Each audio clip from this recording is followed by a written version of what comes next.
Okay, this is an introduction to the mobile phone project.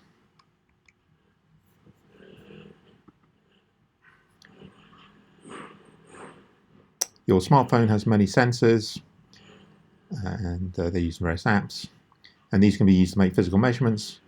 There are a couple of very good phone apps that can actually extract the information from the sensors and produce the information in a way you can do analysis. So this mini project is meant to investigate some of the physics from the measurements of the sensors, and it's a very you have a lot of choice in what you want to investigate. We recommend 2 free mobile phone apps which can use the sensors and extract useful information, and there's detailed instructions. There's a PDF document on the DLE which is here, and the 2 mobile phone apps we recommend is the Arduino Science Journal. This was originally developed by Google and then taken over by Arduino. And then there's Firefox, which is an application from the University of Aachen in Germany. And both of these apps can work on iOS or Android devices. So the detailed instructions I have here explain in detail what's required. And the deadline is in 2 weeks' time. And there's a marking scheme and then some ideas of projects.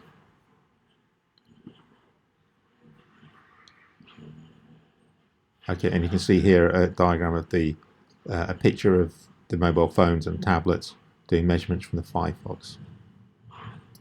Okay, and the idea, this is not meant to be a long project, it's just a short mini project.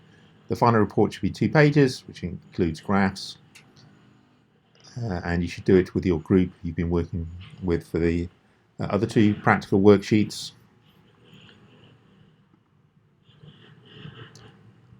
Okay, so I'm just going to say a little bit about how to choose a project.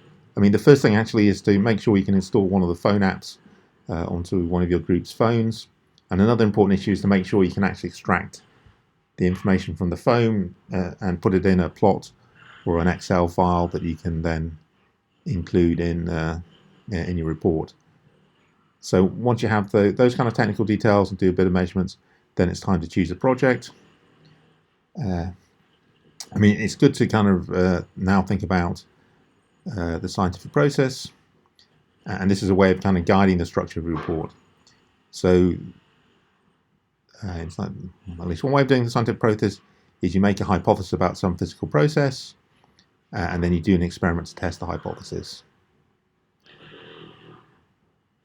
And then in your report you structure it the same way. You say, well, this is what we think is going to happen, and here are the measurements. And then at the conclusion of the report you discuss whether what you found experimentally agrees with the hypothesis. And for sometimes, well, it could be that you make an assumption about the way that light drops off with distance, and if you're in if you're in a room, the assumptions on your initial hypothesis are not correct. So there can be sort of just engineering experimental reasons why your hypothesis doesn't work. Okay, so to do the introduction, I would also do some simple web research, and the websites of the 2 apps have a lot of good ideas for projects. And just the 2 important things: please be careful you don't damage your phone or yourself. I mean, you don't want to accelerate on a motorbike and then damage yourself. And also, please respect the social distancing rules. In the past years, we've had projects on acceleration and lifts. Also, do this in a COVID-safe way. Measuring sound levels in parts of Plymouth or in a house. Measuring light levels in a building. And these are all you can get. There's various sensors of your phone which will make these measurements. Accelerations of punching or some kind of athletic activity. Acceleration of dropping your phone, obviously, but please be careful when you do that. And be careful of the phone. And checking the inverse square law, which I discussed a little bit there.